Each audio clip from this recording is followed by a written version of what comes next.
Alors bonjour les amis, j'espère que vous allez bien. Quant à moi, vous le savez déjà, moi je vais toujours bien. Et c'est un plaisir pour moi de vous retrouver encore pour cette nouvelle vidéo. Et aujourd'hui, on va parler d'immobilier, mais immobilier autrement. Car vous savez qu'ici, vous êtes sur la meilleure chaîne en matière d'information immobilière ici en Côte d'Ivoire. Alors là, je suis dans la zone portuaire et on va parler d'immobilier, mais immobilier autrement. On va parler des entrepôts, ou du moins le business des entrepôts, et comment est-ce que vous aussi vous pouvez vous positionner sur ce segment de marché là. Donc sans plus tarder, restez jusqu'à la fin et n'oubliez pas de vous abonner, de partager la vidéo à vos amis et connaissances et de faire en sorte que nous puissions atteindre là-bas des 10 000 abonnés. Let's go. Alors je me présente pour ceux qui sont nouveaux sur la chaîne. Mon nom c'est Paul Jonathan, votre expert en investissement immobilier, et sur cette chaîne je vous donne des astuces et des conseils qui vous permettent de gagner de l'argent à travers l'immobilier, et aussi et surtout des astuces pour vous permettre d'éviter de vous faire arnaquer lors de vos transactions immobilières. Donc si ce sont des thématiques qui vous intéressent, n'hésitez pas à vous abonner et de partager la vidéo à vos amis et à vos connaissances. Alors comme je l'ai dit à l'entame de cette vidéo, je suis dans la zone portuaire présentement, et je vais vous permettre de voir un peu les entrepôts avec moi. Vous voyez ici, nous sommes sur une bande d'entrepôts. Depuis le fond jusqu'ici, on n'a que des entrepôts. Alors, pourquoi est-ce que je suis là aujourd'hui? Vous savez, à côté du volet immobilier, je suis également dans le transit.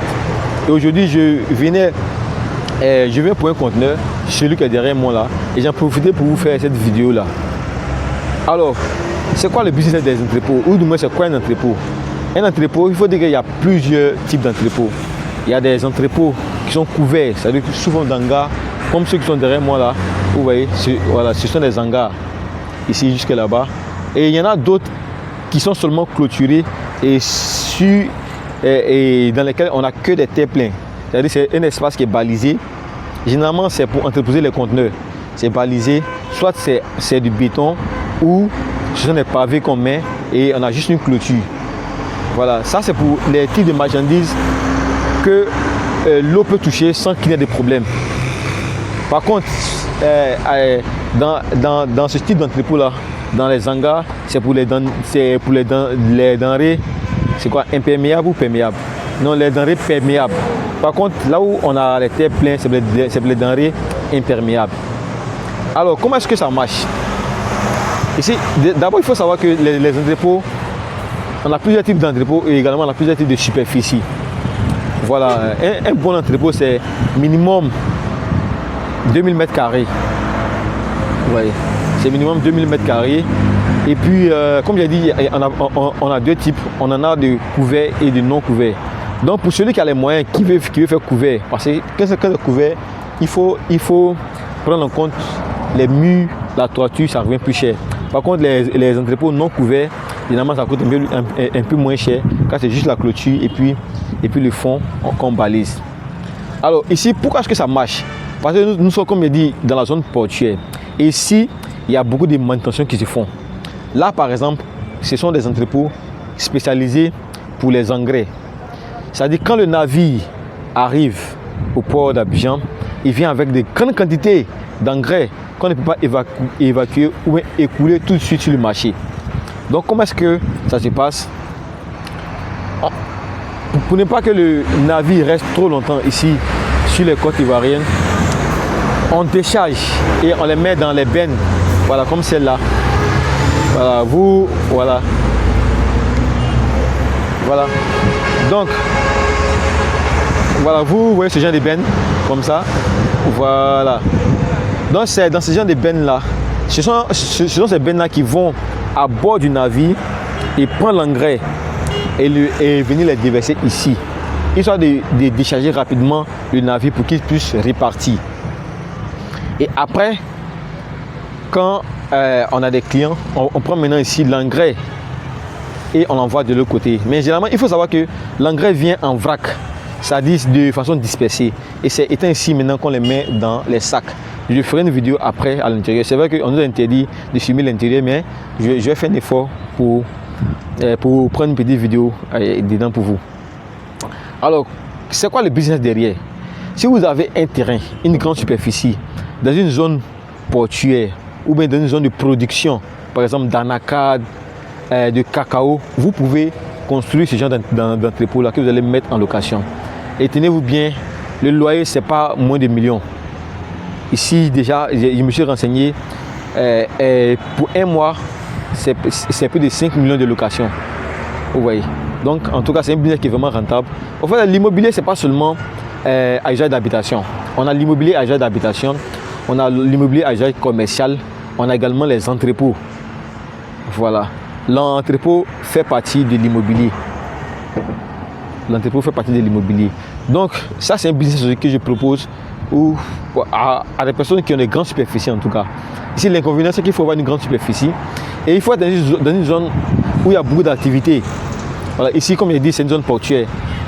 Et par exemple, au niveau de l'intérieur aussi, vous pouvez faire des entrepôts. Si vous êtes dans une zone de production, dans l'encadre par exemple, de production d'EVA, dans les zones qui résident et qui nécessitent des endroits où il faut regrouper la marchandise pour pouvoir les dispatcher après, vous pouvez faire ce genre de business là. En tout cas, c'est vraiment rentable et en termes de loyer, ça paye gros, ça paye vraiment gros. Moi, je me souviens, il y a quelques années de cela, je crois en 2022, il y a une compagnie maritime du nom de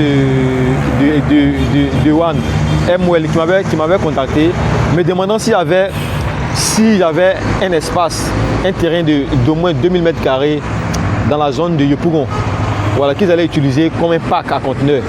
Là aussi, voilà, les packs à conteneurs, c'est un peu comme ce système en fait. Voilà, c'est les entrepôts, des endroits où on vient positionner les conteneurs. Mais malheureusement, je n'ai pas encore ce genre et ce type de terrain là. Il faut dire que moi j'ai commencé dans l'immobilier il n'y a pas assez longtemps. Hein. Bon, début fin 2019, 2020, donc ça fait bientôt 4 ans, voire 5 ans. Ouais, mais ça fait un peu longtemps quand même. Hein. Bon, ça dépend de l'appréciation de tout un chacun. Voilà, 2019, 2020 et aujourd'hui 2024. Bon, d'aucuns diront que ça fait longtemps, et d'autres diront qu'il n'y a pas longtemps. Bon, ça dépend de tout un chacun. En tout cas, mes premiers terrains ont maintenant 4 ans, voire 5 ans. Auront bientôt 5 ans. Donc, pour l'instant, c'est maintenant que je me suis lancé il n'y a pas trop longtemps. Donc, je n'ai pas encore les terrains d'une si grande superficie. Actuellement, j'ai que des 400 et des 500. Je n'ai pas encore les 2000, voire les 5000. Ici, par exemple, on a des entrepôts qui font plus de 5000 m². Un seul entrepôt. Donc, pour l'instant, je n'ai pas encore atteint ce level-là. Donc, j'ai fait comprendre à la compagnie maritime que pour le moment, je ne peux pas répondre à leurs besoins. Voilà, mais en tout cas, travailler avec ce genre de compagnie-là, c'est vraiment l'avenir assuré, quoi. Aussi longtemps que la compagnie maritime sera là et qu'elle va prendre votre pack pour travailler avec, sachez que vous aurez des revenus mensuels qui sont garantis. Et là, c'est pas en termes de milliers de francs CFA, c'est en termes de plusieurs millions. Voilà, donc si vous avez des espaces que vous n'exploitez pas pour l'instant et que vous voyez qu'ils sont situés dans une zone où il y a beaucoup d'activités économiques, vous pouvez songer à faire des entrepôts comme ça ou bien à faire des packs. Voilà. Et aussi, il y a un business qui prend de plus en plus maintenant. Ce sont des espaces événementiels. On a de plus en plus de personnes qui construisent, bon, non, qui ne construisent pas même, qui ont des terrains de 1000 m². Ils font juste la clôture et ils aménagent bien l'endroit. Ils font des espaces verts et ils les mettent en location pour les mariages, pour les anniversaires, tout ça. Donc, en tout cas, c'est des business qui, selon moi, ne nécessitent pas trop de grands moyens. Bon, je ne parle pas de ça, hein. Je parle plutôt des parcs et puis des espaces événementiels à ciel ouvert. Hein. Voilà, vous ne faites que clôturer votre espace, vous aménagez juste l'intérieur. Je pense qu'avec quelques millions, on peut faire ce genre de business en fait. Donc pour ceux qui ont des terrains qui sont au centre-ville, qui n'ont pas encore utilisé, pensez également à ce type de business là. Moi je connais plusieurs personnes qui avaient des espaces ici, au centre-ville même d'Abidjan, qui n'avaient pas encore les moyens pour pouvoir construire. Qu'est-ce qu'ils ont fait? Ils ont juste aménagé l'espace, ils ont planté quelques arbres et du gazon. Et ils louent ces espaces-là. Les espaces sont découverts, hein, mais ils louent ces espaces-là pour les mariages, pour les cérémonies, pour les anniversaires. Vous voyez? Donc je me dis que c'est un business qui ne demande pas trop de moyens et qui vous permet déjà de sécuriser votre terrain parce qu'il est exploité, donc c'est sécurisé. personne ne peut venir vous l'arracher, à moins qu'il présente des documents qui attestent qu'il y a problème quelque part. Mais en tout cas, de façon générale, quand un terrain est exploité, il y a moins de litiges, voilà, par rapport à un terrain qui n'est pas exploité et que tout le monde peut brandir comme étant son terrain. Voilà, donc ici, comme il a dit, voilà, on va marcher un peu et vous présenter un peu la zone et on va voir à quoi ça ressemble. Donc ici, nous sommes dans une zone d'entreposage d'engrais. Tout ça, c'est de l'engrais. Vous voyez, voilà. Donc dans le fond là-bas, ils ont fait de la manutention. Voilà. Ils sont en train de remplir les sacs d'engrais. Donc vous voyez un peu à quoi ça ressemble, un entrepôt. Voilà, donc il y a des véhicules qui font les manœuvres à l'intérieur, tout ça. C'est vraiment grand quoi. En termes de... c'est 50 mètres. C'est-à-dire du sol jusqu'à la toiture, ça fait 50 mètres. Donc voici un peu l'intérieur. Voilà, au moins on nous a autorisé à filmer. Ici c'est seulement de l'engrais. Et toutes ces zones là, toutes ces zones, voilà, ici c'est que les entrepôts d'engrais.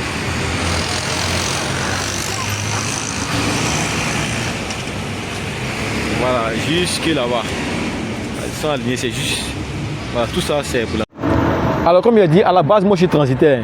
Voilà, je suis transitaire à la base et c'est avec mes économies, voilà, que j'ai pu épargner, étant dans le domaine du transit, que j'ai commencé à investir dans le domaine de l'immobilier. Voilà, donc je vais en profiter pour vous montrer une machine, celle-là. Voilà. Pour tous ceux qui désirent investir dans le transport ici à Abidjan, et surtout dans le transport de conteneurs, on a ce genre d'engin. On les appelle les autochargeuses. Vous voyez la dimension entre cette barre là et l'autre barre là, ça fait 7 mètres. Et c'est la longueur d'un conteneur de 20 pieds.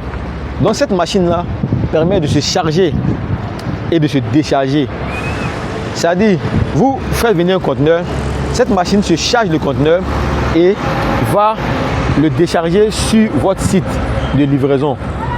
Vous voyez, donc c'est une machine qui tourne vraiment à plein régime ici à Abidjan. Donc tous ceux qui sont intéressés par le domaine du transport ici à Abidjan, pensez à acheter, surtout le transport de marchandises, précisément de conteneurs, pensez à acheter ce genre de machine-là. À défaut, vous pouvez investir, comme moi, dans ce genre de camions. Eux sont là pour le transport de conteneurs. Mais l'inconvénient avec ceux-là par rapport à cette machine, c'est qu'elle ne peut pas faire de mouvement. Donc il faut une machine pour mettre le conteneur sur elle et une machine pour la décharger. Par contre, celle-là, avec les chaînes, elle-même, elle se charge le conteneur et qu'elle se décharge après. Voilà, donc c'est un peu la différence. Voilà, entre ces deux engins-là. Donc comme il a dit, ici c'est la zone portuaire. Vous voyez les camions derrière moi là. Voilà, il y a plein de camions parce que c'est la zone portuaire et il y a beaucoup d'activités ici.